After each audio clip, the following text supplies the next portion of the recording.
Wow, that's a lot. Okay. Well, so on Israel, we will stand with Israel, public and private, in word and in deed.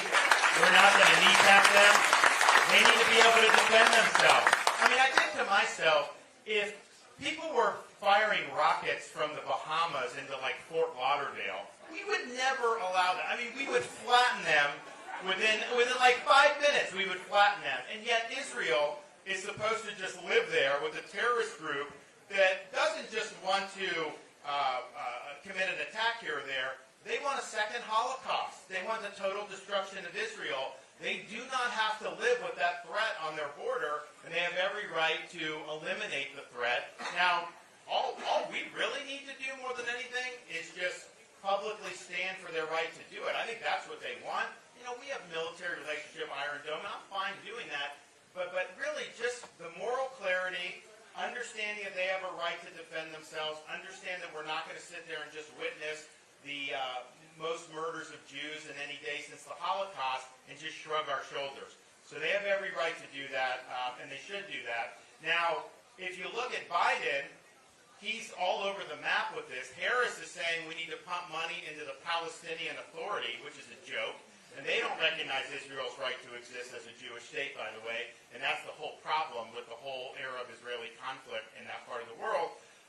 And so they're doing a bad job. But when the attack happened, I knew as governor of Florida this would impact us because we've got a lot of back and forth with Israel in the state.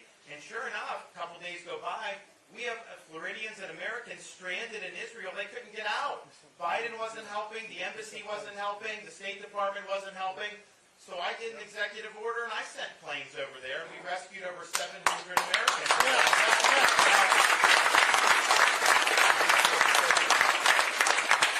Now, the Biden administration started then sending people from Israel to Greece, and they would dump the Americans in Greece and say, hey, you get home on your own.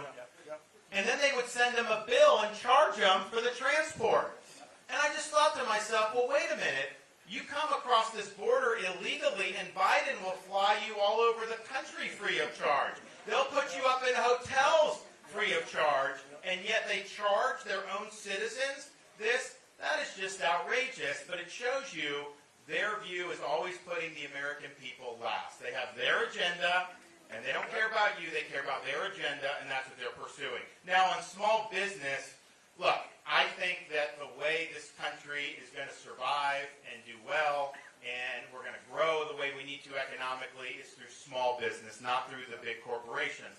Now, there's a role for big corporations, and some start out small and they end up big, and that can be great. But you don't want policy to be tailored to the large entrenched corporations, because that ends up making it harder for the little guys to compete. What you want to do is have policy that makes it as easy as possible for people to start off small and succeed. And I think what happens is in D.C., a lot of the big entrenched interests, they'll go to Congress and they'll ask for special privileges. So you get a lot of corporate welfare. That distorts the market. That's not free market economics, and it puts the small business at a competitive disadvantage. Same thing with the growth of the bureaucracy. When the bureaucracy grows, the bigger companies can deal with it because they have lawyers, accountants, all this. It's the smaller businesses that just get absolutely crushed by the red tape. I mean, when they did the Dodd-Frank banking, for example, the Wall Street banks have gotten bigger since then.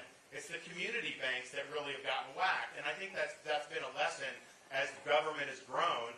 It tends to benefit the big people, and it tends to hurt the little guy. All right, I can do some more. Yeah, yes, sir.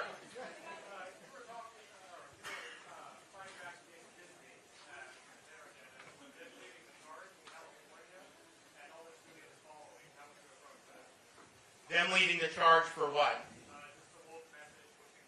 Oh, okay.